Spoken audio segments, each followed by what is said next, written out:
President Laura Kim stood in the ruins of the old Coalition Council chambers, looking out at a galaxy that had been transformed forever. 6 months had passed since the Coalition's surrender, and the work of building something better had begun. In earnest. The Galactic Confederation Charter is ready for final review, Dr. Ryan Phillips reported as he approached with a data pad containing the document that would replace the old system of control. Representatives from 47 species have agreed to the basic principles. The new charter was unlike anything the galaxy had seen before. Instead of enforced peace maintained by fear, it established voluntary cooperation based on mutual benefit. Species could compete freely while respecting the rights of others.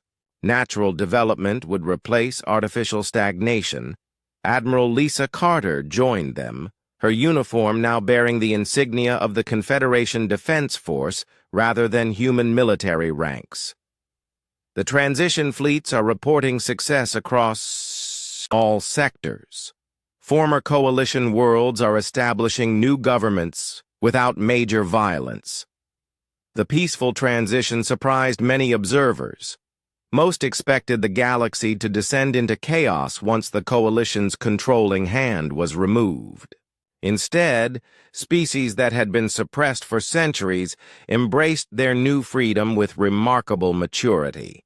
Captain Jake Morrison commanded one of the transition fleets, helping former Coalition worlds establish independent governments.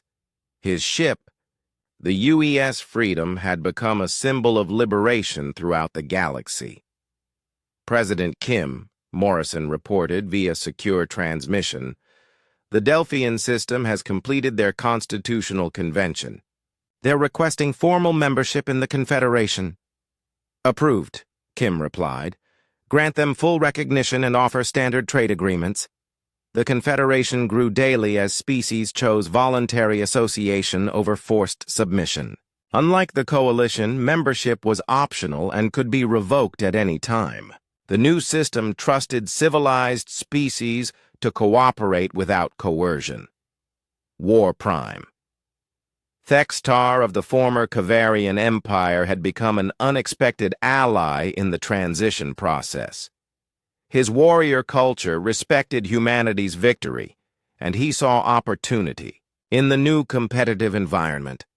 Admiral Carter, Thextar said during their weekly coordination meeting, "My people wish to establish formal alliance with humanity. We offer our military expertise in exchange for access to your defensive technologies." The alliance between humans and Kavarians shocked the galaxy. Former enemies working together to build something better than what had existed before. The partnership became a model for other species seeking to move beyond old grudges. Amy Parker had transformed from intelligence officer to diplomatic coordinator, helping establish communication networks between newly independent worlds. Her work ensured that conflicts could be resolved through negotiation rather than warfare. The Xanthari Economic Council has accepted mediation for their trade dispute with the Andorian Republic, Parker reported to the Confederation Council. Both sides have agreed to human arbitration under the new justice protocols. The new protocols represented a fundamental change from coalition practices. Instead of powerful species imposing their will on weaker ones, disputes were resolved by neutral parties with no stake in the outcome. Justice replaced politics as the basis for decision-making.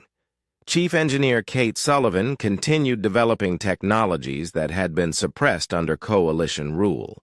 Her research stations produced innovations that benefited all Confederation members, rather than just the powerful few.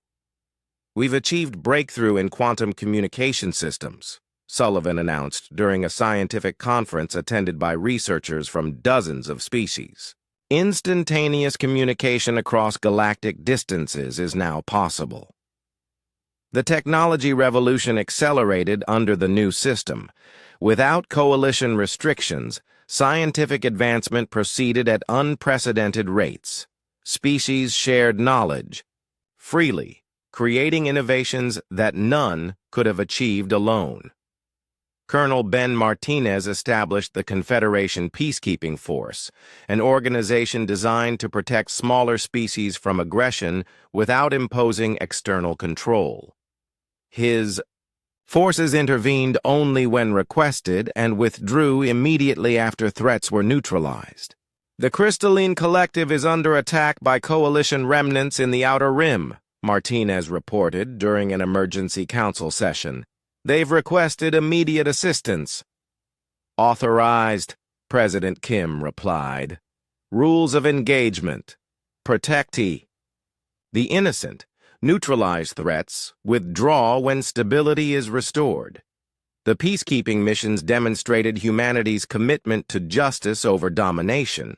Human forces could have easily conquered the species they protected, but they consistently honored their promises to respect independence and sovereignty. Captain Danny Foster led the Confederation Exploration Service, discovering new worlds and making contact with species beyond the old Coalition boundaries. His missions expanded the galaxy's horizons while respecting the rights of newly contacted civilizations. First contact with the silicon-based architects of the Magellanic Clouds has been successful, Foster reported from the edge of explored space. They're interested in establishing trade relations, but want to maintain their independence. Standard protocol applies, Kim replied. Offer friendship and cooperation.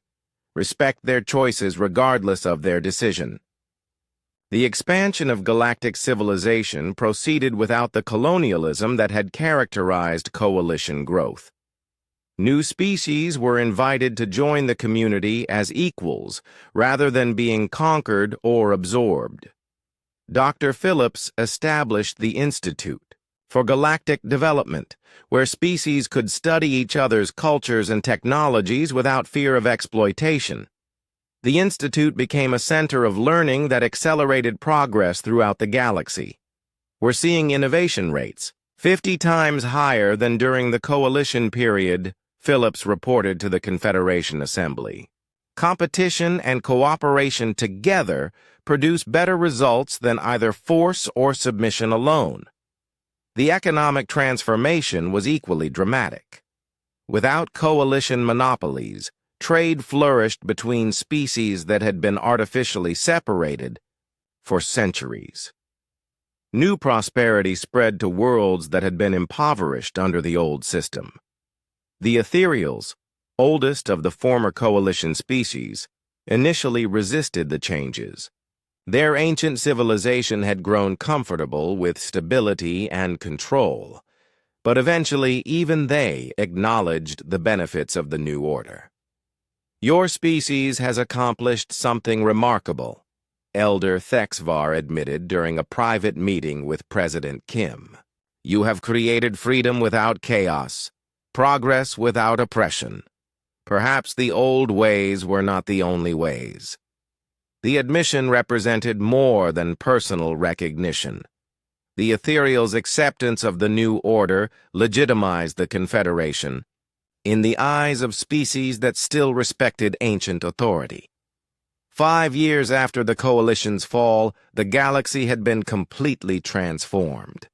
The Galactic Confederation included over 200 species, all participating voluntarily in a system that promoted both cooperation and competition.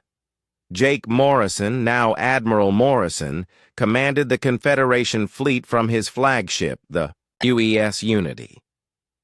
The ship represented everything humanity had learned about building rather than destroying, protecting rather than conquering.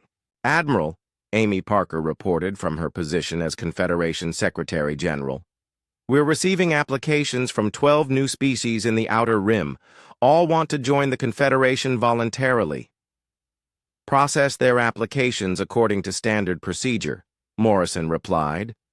No species is too small or too different to deserve equality and respect. The growth continued steadily as word spread beyond the galaxy's borders. Other stellar regions began adopting similar systems, creating a network of free civilizations that spanned vast distances. President Kim, now in her final term, prepared her legacy speech to the Confederation Assembly. She looked out at representatives from hundreds of worlds, all participating as equals in a system that had seemed impossible just years before. When humanity walked away from peace, the universe shook. She began. But from that shaking came something stronger than what existed before. We did not destroy the old order to create chaos. We destroyed oppression to create justice. The speech was transmitted across the galaxy and beyond, reaching civilizations that still struggled under systems of control and domination. The message was simple. Freedom was possible, justice was achievable, and cooperation could exist without coercion. War Prime Thextar, now Defense Coordinator for the Confederation, stood with Admiral Carter as they watched the celebration of the 5th anniversary of liberation. Former enemies working together to protect a system that benefited everyone. Your species taught the galaxy something important, Thextar said. That strength without justice is oppression, but justice without strength is merely hope. You found the balance between both. As the celebration continued, ships from dozens of species worked together in space above the Confederation capital. Human vessels alongside Kavarian battleships, Delphian exploration craft flying formation with Zenthari mining ships. All united by choice rather than force. The universe had indeed shaken when humanity walked away from peace. But from that cosmic earthquake had emerged something unprecedented. A galactic civilization based on freedom, justice, and voluntary cooperation. The age of enforced tranquility was over. The age of competitive progress had begun. Jake Morrison walked through the long halls of the Galactic Council building. His black shoes made soft sounds on the smooth floor. He wore his best suit, the one with gold buttons that showed he spoke for all of Earth. Behind him walked 3 other humans. They all looked small next to the giant walls made of crystal. The main room was huge. Light came from 3 fake suns in the ceiling. The light made pretty colors dance on the walls. Hundreds of alien beings sat in tall chairs around the room. Some had 4 arms. Others looked like big snakes. A few were so tall they had to bend down to fit under the ceiling. Jake stepped up to the speaking area in the middle of the room. All the aliens turned to look at him. He could hear them making quiet sounds. Some clicked their teeth. Others made hissing noises. None of it sounded friendly. A blue alien with 4 arms stood up. His name was Zethron, and he came from a place called the Zephyrian Empire. His voice came out of a small box that changed his words into English. "Look, everyone," Zethron said. "Here are the humans. They flew here on rockets that burn fuel like old cars. They want to join our group of smart planets." All the aliens started making loud noises. Jake knew they were laughing at him. He felt his face get hot, but he did not show it. Jake turned. On his computer, and pictures appeared in the air above his head. "Great council members," he said in a strong voice. "Humans have many good things to give you. We learn fast and we make new things. We can help make the galaxy a better place." A snake-like alien stood up. Her name was Vexara, and she was from the Nexari Collective. Her body was half machine and half living parts. When she talked, her voice sounded like metal scraping against metal. "New things?" she said with a mean laugh. "Your fastest ships can barely go 1/10 the speed of light. Your guns shoot tiny metal pieces. You still count using your 10 fingers like babies. What could dumb animals like you teach us? More laughter filled the room. Jake felt like someone had hit him in the stomach, but he kept standing straight. The biggest alien in the room was named Mordun. He was very old and came from the Vorthan dynasty. He did not speak with his mouth. Instead, he put his thoughts right into everyone's head. These humans fight all the time, his voice said inside Jake's mind. They have wars over everything. Land, water, ideas. They cannot even make peace on their own planet. Animals like this do not belong with civilized beings.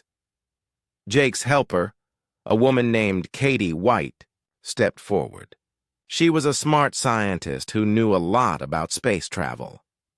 "If I could tell you about our new discoveries," she began. "Be quiet." Mordun's voice exploded in everyone's head. Several humans grabbed their heads because it hurt. "We have watched your silly attempts to travel in space. You use slow ships that take years to reach the next star. Your computers are made from sand instead of quantum materials. You are thousands of years behind the dumbest race we have ever let join us."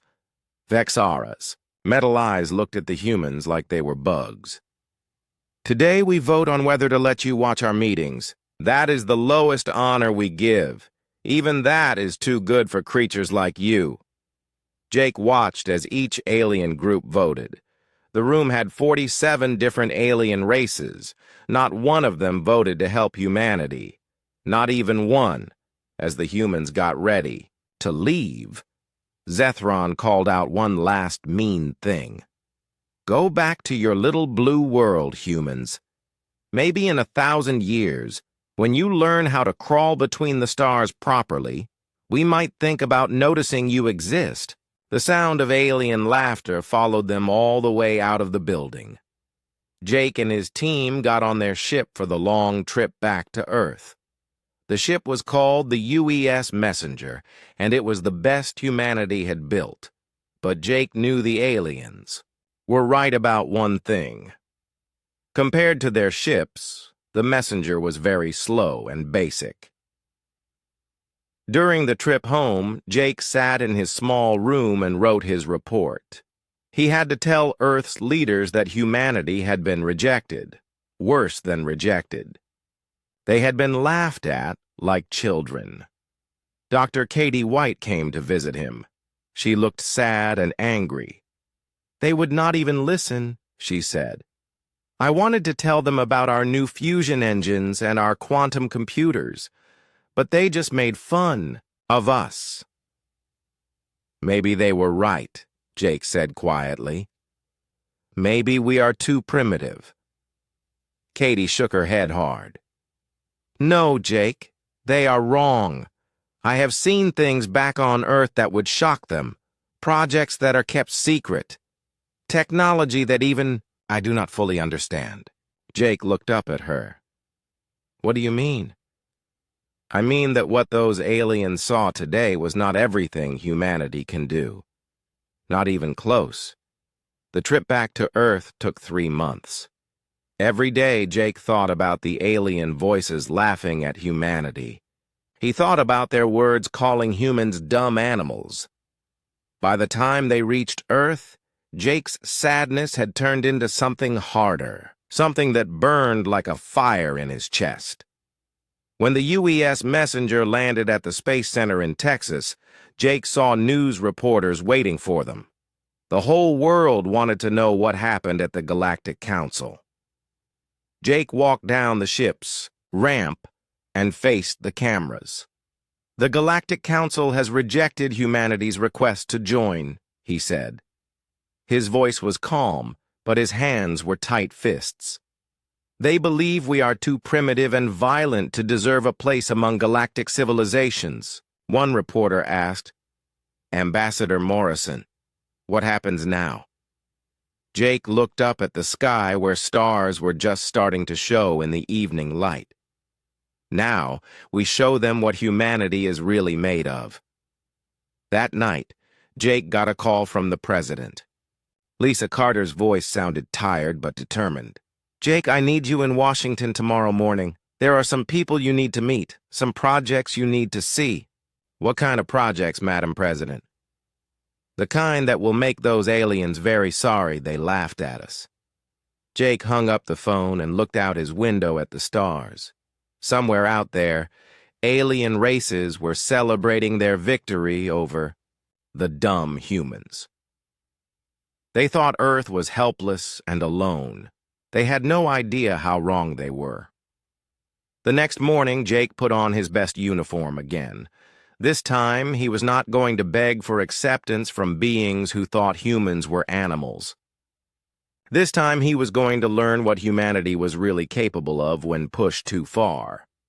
As his plane flew toward Washington, Jake made himself a promise. The aliens had made a big mistake when they chose to humiliate humanity instead of working with them. They would learn that underestimating the human race was the worst error they could have made. The galaxy was about to discover what happened when you made an enemy of Earth. Jake Morrison sat in the most important office in America. The Oval Office had thick carpets and old wooden furniture. President Lisa Carter sat behind a big desk that had been used by many presidents before her. She looked tired, but her eyes were sharp and angry. "Tell me everything," she said. "I want to know exactly what those aliens said about us." Jake took a deep breath. "They called us barely evolved apes, Madam President. The Zephyrian leader said we might be ready to join them in 1,000 years if we were lucky. The others were worse. They said we were too violent and stupid to live near civilized beings." Paul Johnson, the Secretary of Defense, walked around the room like a caged animal. His military uniform was covered with ribbons that showed he had been in many battles. "They think we are weak because we fight among ourselves," he said with anger in his voice. "They do not understand that fighting makes us stronger." A man in a Navy uniform stood up from his chair in the corner. This was Admiral Ryan Blake, the head of Space Command. Most people did not even know Space Command existed. He was a quiet man who seemed to know many secrets. "Madam President," Admiral Blake said, "our deep space watching stations have detected something troubling. Large groups of alien ships are moving toward human colonies." He pressed a button, and pictures appeared in the air above the desk. The pictures showed the area around Earth and the nearby stars. Red dots were moving toward the places where humans lived. "These are Zephyrian battleships," Blake explained, pointing to dots near Proxima Centauri. "They are heading for New Terra, our newest colony. Intelligence reports say they plan to attack us while we are still primitive." President Carter stood up slowly. Her face became hard like stone. "They plan to kill us all?" "Yes, ma'am. The Nexari collective sent messages calling humanity a disease that must be burned out before it spreads. The Vorthans are even more direct. They call it preventive extinction." Jake felt sick to his stomach. "How long do we have?" 6 months until they reach New Terra. 8 months to the Mars colonies. 14 months to Earth itself. Jake jumped up from his chair. "We have to negotiate with them. We have to make them understand we are not a threat." "Negotiate with beings who see us as vermin?" President Carter shook her head. "Admiral Blake, I think it is time for Operation Silent Thunder." Blake nodded. "All systems are ready and waiting." "For your order, Madam President." Jake looked confused. "Operation Silent Thunder? I have never heard of any such program." President Carter turned to look at him directly. "Ambassador Morrison, there are parts of humanity's abilities that we have kept hidden for very good reasons. The same aliens who just laughed at our primitive Technology are about to learn why Earth's military spending has been classified above your security level for 15 years. Secretary Johnson stopped walking and smiled, but his smile was not friendly. The aliens made one big mistake in studying us, Ambassador. They thought that what they could see was everything we could do. Admiral Blake pressed another button on his control device. The space pictures changed to show what looked like empty space around Jupiter. Computer, show Shadow Fleet positions. Suddenly, the empty space filled with hundreds of contacts. Huge ships appeared on the screen, each one 3 times bigger than anything humanity was supposed to have. They had been invisible until this moment. Jake stared with his mouth open. Those ships are enormous. How is this possible? Where did they come from? Stealth technology we learned from alien scout ships we captured over the past 20 years, Blake explained calmly. The same aliens who laugh at our chemical rockets do not know we have been studying their crashed ships since the 1950s. You mean we shot down alien ships? Some crashed. Some we helped to crash. Every piece of their technology taught us something new. We learned how to make ships invisible to their sensors. We learned how to travel faster than light without them detecting us. Most importantly, we learned how to make weapons that their defenses cannot stop. President Carter walked to the big windows and looked up at the sky. They wanted to see what humanity can do when threatened with extinction. They are about to find out. Jake sat down hard in his chair. His mind was spinning with all this new information. How many people know about this? Very few, Blake answered. The Shadow Fleet has 47 capital ships and 200 escort vessels. Each capital ship carries enough firepower to destroy a continent. The escort ships use weapons technology that would make alien systems look like toys from children. What about the crews? Who flies these ships? Secretary Johnson answered this time. Volunteers from every branch of the military. Men and women who have trained for years in complete secrecy. They know that if we fail, humanity dies. President Carter turned back to face the group.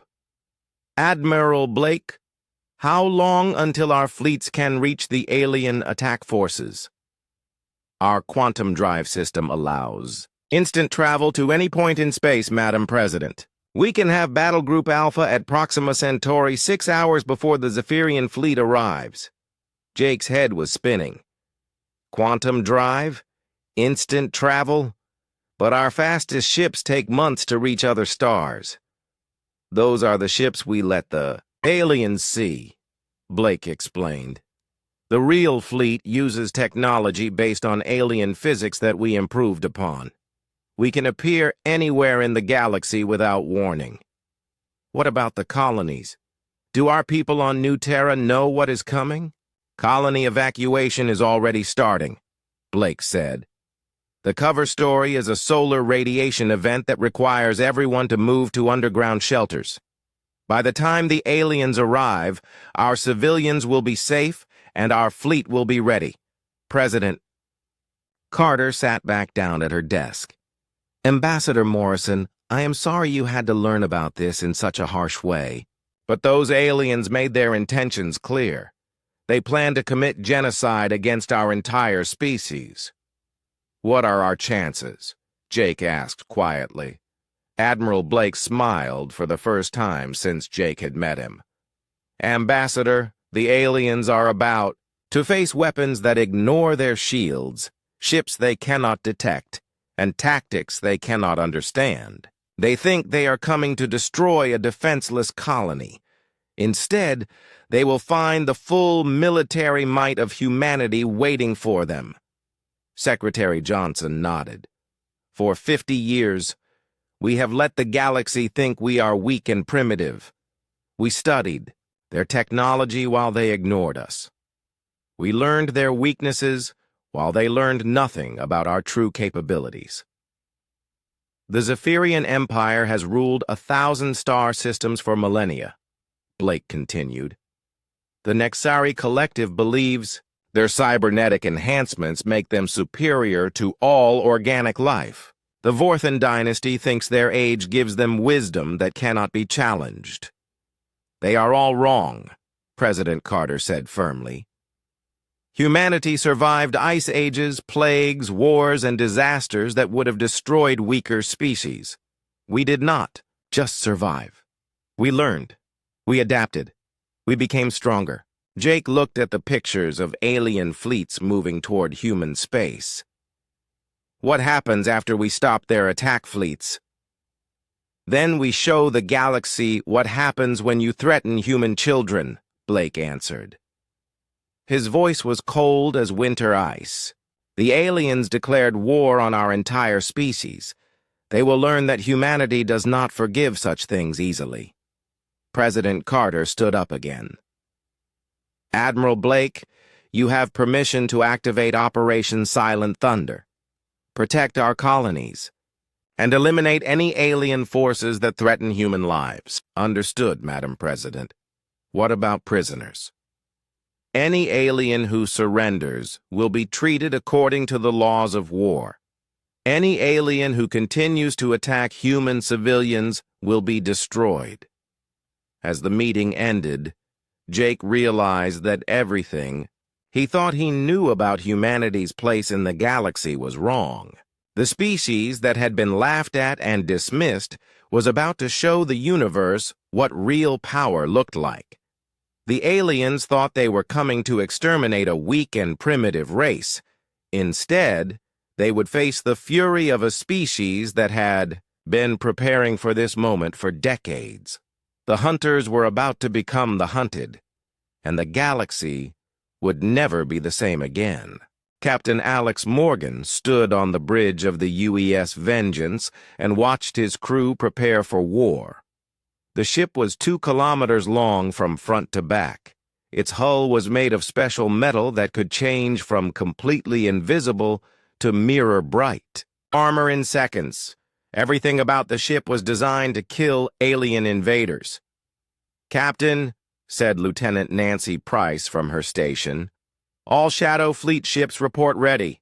We have instant communication with Earth Command through quantum links. Morgan nodded and looked at the tactical display that showed the real size of humanity's hidden fleet. 47 capital ships, each one carrying enough weapons to level a planet. 200 escort vessels with technology that would make alien systems look like Stone Age tools. At the center of it all were weapons that had been impossible to build just 5 years ago. Engineering, report on quantum drive status, Morgan ordered. Chief Engineer Danny Park looked up from his control panel with a big smile on his face. All quantum drives are synchronized, Captain. We can travel faster than light without creating the energy signatures that alien sensors detect. They will never see us coming until we want them to. The irony was not lost on Morgan. The same aliens who had mocked humanity's crude fusion drives had no idea that human ships could now appear instantly at any point in space. The breakthrough had come from studying Vorthan technology recovered from a scout ship that crashed in Alaska 12 years ago. Communications, Morgan continued. Open a channel to Admiral Blake. Blake's face appeared on the main screen, transmitted, instantly across the solar system through quantum entanglement. Captain Morgan, you have the honor of leading Battle Group Alpha to the Proxima Centauri system. The alien advance fleet should arrive in about 72 hours. Understood, Admiral. What are our orders for engagement? Blake's expression became cold and hard. The Galactic Council has made their intentions clear, Captain. They plan to commit genocide against our species. You are authorized to use any and all force necessary to protect human colonies and eliminate alien threats. Morgan felt the weight of command settle on his shoulders like a heavy coat. Admiral, our intelligence shows the Zephyrian fleet includes Over 200 vessels. They outnumber us nearly 5-1. Captain, Blake replied with a slight smile. The aliens are about to learn that in space warfare, technology matters more than numbers. Your ships carry adaptive plasma cannons that can penetrate their shields, quantum torpedoes that ignore their armor, and defensive systems they cannot even detect. Lieutenant Commander Sarah Bell, the tactical officer, looked up from her station. Captain, I am reading massive power signatures from the alien advance fleet. They are not even trying to hide their approach. Why would they? Morgan asked. As far as they know, they are coming to exterminate a species that can barely achieve interplanetary flight. Engineer Park laughed quietly. Wait until they see our real capabilities. The quantum cascade warheads alone will rewrite their physics, books, assuming any of them survive to write new ones. Admiral Blake leaned forward in his transmission. Captain, there is something else you need to know. Our biology teams have been studying captured alien specimens for years. We have identified weaknesses in their biology, their technology, even their battle tactics. This is not just about superior firepower. We understand our enemy better than they understand themselves. Morgan nodded seriously. Admiral, what about the colonies? Our people on New Terra do not even know this is coming. Colony evacuation is already underway, Blake assured him. The cover story is a stellar radiation event requiring temporary movement to underground shelters. By the time the aliens arrive, our civilians will be safe and our fleet will be in position.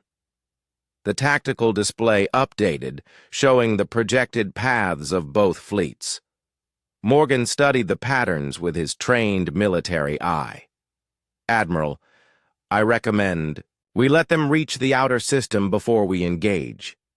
If we attack them too early, some ships might escape to warn their main fleet.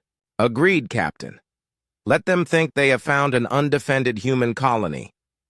When they move in for what they believe will be an easy slaughter, show them what humanity is really capable of. Blake's transmission ended, leaving Morgan alone with his thoughts and his crew. The bridge officers worked with quiet efficiency. Each person knew that the next few days would determine whether humanity survived as a species or joined the countless other civilizations that had been eliminated by the Galactic Council. Helm, Morgan ordered. Set course for Proxima Centauri. Quantum drive, maximum stealth configuration. Yes, sir, replied the helmsman. Quantum drive engaged. We will arrive 6 hours before the alien fleet. As the UES Vengeance and its battle group vanished from normal space, Morgan walked to his ready room. He sat at his desk and opened the classified files on alien species and their military capabilities. Every piece of information had been bought, with human blood and sacrifice. The files contained secrets that had taken decades to gather. Alien biology that showed exactly how to kill each species most efficiently. Tactical patterns that revealed how they thought and fought. Technology weaknesses that could be exploited for maximum damage. Morgan read about the Zephyrian Empire's energy shields. The aliens were very proud of these shields, which could stop the most powerful weapons known to galactic civilization. What they did not know was that human quantum torpedoes phased through energy barriers as if they did not exist. He studied the Nexari Collective's cybernetic enhancements. The aliens believed their machine parts made them superior to purely organic beings. They had no idea that humanity had developed quantum viruses specifically designed to target their neural networks. The Vorthan dynasty files were the most interesting. These ancient aliens thought their telepathic abilities made them unbeatable in combat. They could read the thoughts of most organic species and predict their actions. But human minds, shaped by millions of years of warfare and survival, were chaotic and unpredictable. The Vorthons would find their greatest strength turned into a weakness. A knock on his door interrupted his reading. "Come in," Morgan called. Lieutenant Commander Bell entered and saluted. "Captain, we have arrived at Proxima Centauri. All ships are in position and maintaining stealth. The alien fleet will arrive in approximately 6 hours." Morgan stood up and followed her back to the bridge. On the main screen, he could see New Terra, a beautiful blue and green world that 10,000 humans called home. It looked peaceful and defenseless, exactly as the aliens expected to find it. "Tactical. Show me our battle formations," Morgan ordered. The display changed to show 47 invisible human warships positioned throughout the star system. Each ship was hidden by stealth technology that made them undetectable to alien sensors. The aliens would fly right into the middle of the human fleet without knowing they were surrounded. "Captain," reported the communications officer, "we are receiving final updates from Earth Command. All human colonies have completed evacuation procedures. Civilian casualties should be 0. "Weapon status?" Morgan asked. "All weapon systems are charged and ready, sir. Quantum torpedoes are loaded and targeted. Plasma cannons are calibrated for maximum penetration of alien armor. Defensive systems are active but invisible." Morgan walked to the center of the bridge and looked at his crew. These men and women had trained for years in complete secrecy. They had given up normal lives to prepare for this moment. Now they would decide the fate of humanity and the galaxy. "Listen carefully," Morgan said to his crew. "In a few hours, we will face an enemy that sees us as animals to be exterminated. They think they are coming to destroy a defenseless human colony. They believe we are primitive and weak."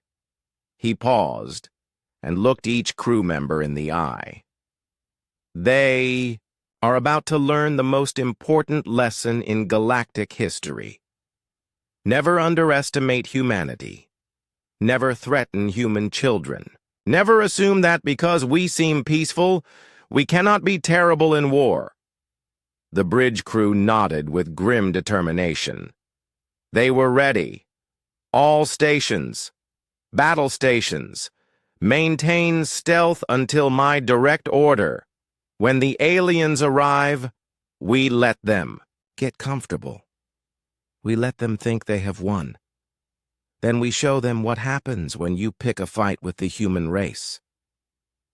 As alarms sounded quietly throughout the ship, Morgan looked out at the stars and thought about Earth.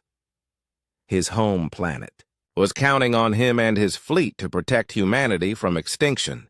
The aliens had made the mistake of threatening human survival. Now they would face the consequences of that choice. The galaxy was about to witness the birth of a new era. The age of alien dominance was ending. The age of humanity was about to begin.